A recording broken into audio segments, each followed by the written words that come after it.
O nono podcast dos Cangaceiros da Bola. Eu sou Almir Cunha. Curisco! E no programa de hoje contamos com a presença de João Vitor, mais conhecido como Ferrugem, Vitor Fernandes, o Meia-Noite, e Zé Neto, mais conhecido como o Zé Malandro. Para discutir a situação das categorias de base, nós começamos com o destaque de João Vitor. João Vitor, seja muito bem-vindo. Ferrugem! Valeu, Almir, valeu todos os meus amigos aqui presentes na bancada.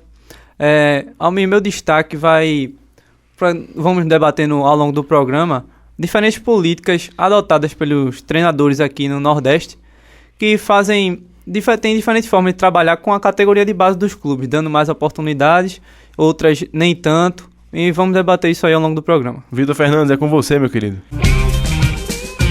Meia-noite!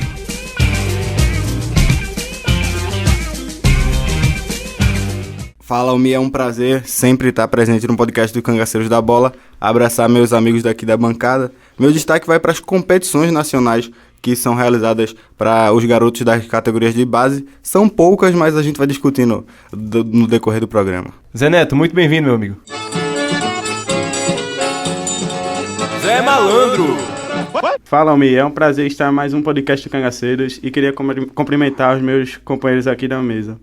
O meu destaque vai para a questão dos clubes europeus no processo de exportações dos jovens atletas do futebol brasileiro. Beleza, meu querido. Pois é, vamos abrir o programa de hoje apresentando a entrevista feita pelo repórter Marcelo Bandeira, que é da equipe dos Cangaceiros da Bola, com o atleta do esporte Marcos Pereira, que é do Sub-20, que revela a experiência de estar no ramo de futebol desde criança. Olá, amigos da bancada, é sempre um prazer estar fazendo parte de mais um podcast do Cangaceiros da Bola. E ontem eu entrevistei um grande amigo meu, o Marcos Pereira, que já passou pelas categorias de base dos 3 grandes clubes do Recife, o Sport, o Náutico e o Santa Cruz. E ele nos conta um pouco mais de sua experiência. Marcos, você fez parte das divisões de base de quais clubes? Eu já fiz parte da base do Santa, do Náutico, do Sport e já passei um tempo no Barra Futebol Clube de Santa Catarina. Qual a mais organizada e por quê? Das 3, acho que a do Barra foi a mais organizada que eu fiquei. Toda uma complexidade na organização do clube, desde o preparador físico ao treinador, tudo era bem organizado, tudo tinha seu horário, os campos em perfeito estado, bola, chuteira, tudo que o atleta precisasse estava disponível. Os outros clubes tinham lá sua organização, mas não se comparava pela diferença na renda, essas coisas assim de clube grande, né? Quanto você acha que a presença dos empresários ajuda e atrapalha no processo de chegada ao time principal ou até numa possível transferência? No cenário do futebol de hoje, a presença de um empresário é praticamente fundamental, porque, querendo ou não, eles têm uma influência muito grande dentro do clube, dependendo da reputação do empresário, é claro. Mas se for um cara já renomado, você tem toda uma base já feita com o treinador, você já tem aquela moral ali dentro do clube. Diferente de quando você vai, ou por indicação de alguém, de um conselheiro, ou alguém que tenha pouca influência no clube, você vai fazer um teste no clube, mas é um qualquer, mais um que está ali, como se fosse um menino que tivesse ido fazer para fazer o teste. O empresário hoje em dia é fundamental no cenário do futebol, tanto pela transferência, que é um cara que provavelmente vai ter contatos fora ou dentro do próprio estado, e pode lhe dar muitas fronteiras. Agora é claro que você tem que ter cuidado, né? Porque não são todos os empresários que querem lhe ajudar. Alguns só querem assinar seu contrato, ganhar sua porcentagem e morrer por aí, querendo deixar na beira do caminho. Então é aquela coisa, né? Você tem que ter cuidado, saber da reputação do empresário para ir seguir seu caminho. E é claro que eles têm uma grande influência dentro do futebol hoje em dia. E este foi o Marcos Pereira, jogador do Sub-20 do Sport Clube do Recife. Eu sou o Marcelo Bandeira e quero mandar um grande abraço para os amigos da bancada e para os nossos ouvintes. E aí, João, com essa discussão toda que Marcelo trouxe para o programa, o que é que você acha? Esses jovens atletas são bem administrados? Existem oportunidades para eles nos times principais? Olha, principalmente aqui no Nordeste, aqui em Pernambuco especificamente, nós temos exemplo de treinadores que trabalham diferentes formas com a base, dando diferentes oportunidades, principalmente aqui no esporte. Podemos ver o Falcão agora, foi contratado recentemente pelo esporte e não tem, digamos que não seja uma característica dele, o trabalho com a base. Ele prefere trabalhar com jogadores mais experientes, mais maduros para compor o seu elenco. Já Eduardo Batista, né, que saiu agora para o Fluminense, ele tem mais essa... Esse perfil, né? Essa característica. Já faz um tempo que ele trabalha no esporte, então ele olhava mais para a base. Quando faltava um jogador, ele já sabia, ia na base, sabia qual jogador trazer, dava mais oportunidade. Foi assim que acabou revelando aí René, Neto Moura agora esse ano, e muito diferente da maneira com que Eduardo Batista trabalha. A gente também pode citar que é mais ou menos dessa forma que os clubes nordestinos estão vendo de conseguir dinheiro. As custas, assim, de certa forma, das suas joias da base, já que não tem altas cotas de televisão, tantas outras coisas relacionadas ao financeiro do clube, usam esses garotos justamente para fazer o mercado, para conseguir renda. Não? E essa questão de Eduardo Batista também era o conhecimento do elenco, né? Que já tinha um bom tempo de base. Cara que já trabalhou na base, exatamente. Trabalhou. E fica mais difícil com o Falcão, agora recém-chegado, que não conhece os jogadores, os talentos da base do esporte. Né? É basicamente como o João Vitor falou, né? Nesse caso específico do Falcão, ele é um cara que não tem a característica... O técnico Falcão não tem a característica de aproveitar muito a base. Mas podia ser também ele desenvolver essa parte dele no esporte, conhecendo, se envolvendo mais né? Se envolvendo com a categoria de base. A gente também, no caso daqui de Pernambuco, já que a gente está falando bastante de Pernambuco, a gente pode citar o Santa Cruz em 2011, que tinha no time campeão estadual, basicamente, eram 7 jogadores revelados na base do Santa Cruz. E até eram titulares. Era Marcelo Martelotti naquela época, se não me engano, não? Zé Teodoro. Zé Teodoro. Ele trabalhou no time com o Renatinho, com o Nininho. Memo.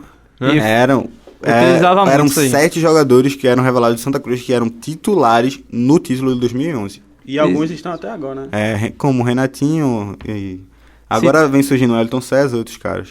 Citar agora também vale o Vitória, que tem uma grande base, um grande trabalho na categoria de base. E o técnico Wagner Mancini vem sabendo olhar para as categorias, usufruir disso.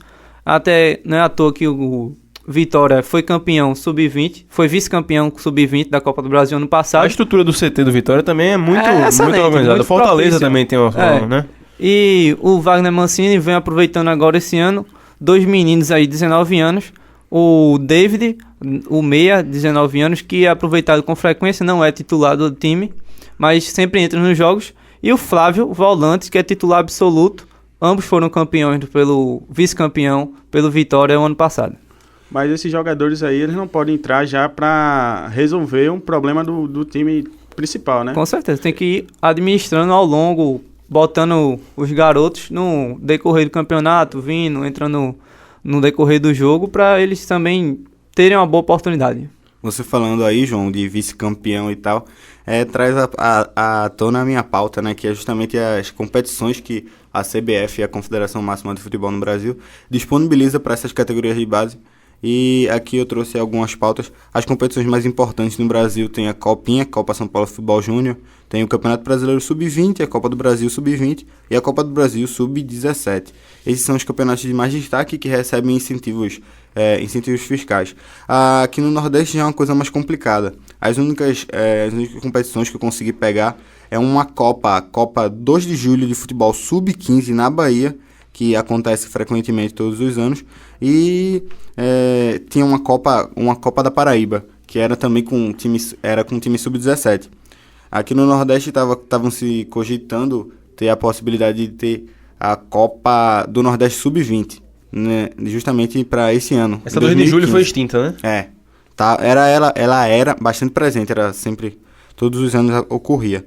Mas aí, voltando à Copa do Nordeste, tinha essa possibilidade de acontecer já nesse ano de 2015, mas foi cancelada em novembro do ano passado pela CBF por falta de receita, por pessoas para investir, por empresas para investir. Então ficamos aí meio que à mercê de competições pequenas, competições que realmente não dão propriedade e base suficiente para os garotos. E aí, João Vitor, o que é que você acha aí da opinião do Vitor? Como o Vitor tinha falado aqui da falta de verba para a realização da Copa do Nordeste Sub-20, eu acho que isso aí já vem de um tempo, né? Que o Nordeste não tem essa grandeza assim em organização de competições. Não é à toa que a maior competição dessas categorias de base é a Copa São Paulo de Futebol Júnior, que revela grandes jogadores. Então acho que no Nordeste já é uma tradição, né? De não dar muito valor assim em criar campeonatos para a categoria de base para dar mais potencial aí. Você está ouvindo Cangaceiros da Bola. Vamos falar agora um pouquinho de exportação e importação dos jogadores. Fala aí, Zé Neto. Não é de hoje que a gente vê cada vez mais as nossas revelações saindo precocemente do nosso futebol. Isso tem a ver com a preparação dos clubes e dos empresários também, que muitas vezes pensam só no dinheiro que pode entrar e não pensam na carreira do jogador. E é por isso que muitos deles escolhem jogar lá fora, porque sabem que vão ter melhores oportunidades, vão ter uma vida melhor, vão ganhar mais dinheiro e vão estar em um campeonato extremamente elaborado, bem estruturado, né? E por isso que deixam precocemente o futebol brasileiro. Essa questão aí essa questão das exportações realmente é complicado, porque no meu ponto de vista o que parte do pressuposto é que falta identificação. Antigamente você tinha, assim, basicamente nos anos 90 você tinha jogadores da base que eram jogadores da base do Santa Cruz e sonhavam um dia jogar titular no Santa Cruz. Porém, hoje em dia o jogador do Santa Cruz sonha em jogar no Palmeiras, sonha em jogar no Chelsea, sonha em jogar qualquer time menos o time principal da equipe que ele tá atuando durante a base. E aí acontece essa questão da criação de identidade, mas o futebol como mercado. São joias, são garotos que já são bastante divididos, assim, como a gente pode falar, lapidados. Em relação... Não, eu acho que em relação à porcentagem do valor do jogador. Um empresário tem 10%, outro empresário tem 20%, outro tem isso. Então, não vale, às vezes até não vale a pena pro clube segurar aquele jogador, porque a porcentagem do valor que ele vai ganhar nessa transação é mínima. Mas o que desestimula também muitos jogadores é a falta de planejamento dos clubes brasileiros para lançarem os jogadores aos times profissionais, né? E Vitor estava falando aqui dessa falta de essa identificação que o jogador tem, mas não tem a oportunidade de jogar no futebol profissional. Vale lembrar também um exemplo, não aqui no Nordeste, mas em São Paulo, no Corinthians, Matheus Cassini foi destaque na Copa São Paulo de Futebol Júnior desse ano, não chegou nem sequer a atuar uma vez no clube profissional e foi logo vendido, porque o Corinthians estava precisando de dinheiro, estava precisando de fazer caixa, e foi logo vendido sem sequer nem ser testado no clube profissional. E eu acredito assim, são poucos jogadores que realmente tem base, tem futebol suficiente de chegar com 17 anos, sair para um Milan, para um Chelsea e atuar como protagonista. Eu acredito que essa passagem pelo clube aqui no Brasil é justamente a base, é a preparação para eles chegarem até esse estágio. É porque falta amadurecimento, né?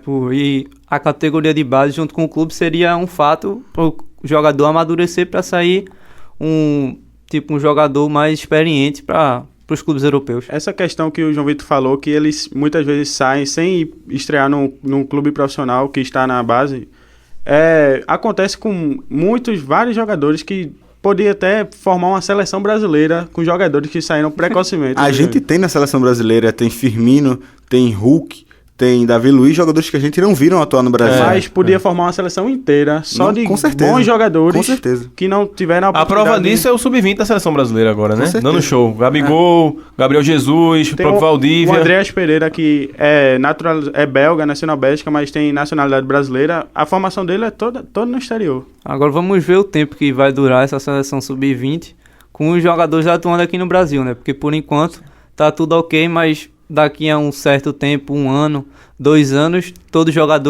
esses jogadores não vão estar mais atuando aqui, já vão estar num clube maior internacionalmente, que os clubes vão procurar fazer caixa com eles. Meus amigos, nós falamos aqui de elenco nordestino, das oportunidades dos técnicos, falamos dos campeonatos, das exportações e importações de jogadores, mas estamos chegando ao final desse papo. Queria saber a consideração final de cada um sobre o tema e agradecer logo de cara a todos vocês. Valeu, Almir. Espero que os clubes, não só nordestinos, mas brasileiros, pensem mais nas categorias de base, saibam trabalhar mais, dar mais oportunidades para os garotos, sem ter essa ansiedade de vender o garoto para fazer caixa para ganhar mais dinheiro, e sim procurando render no time principal.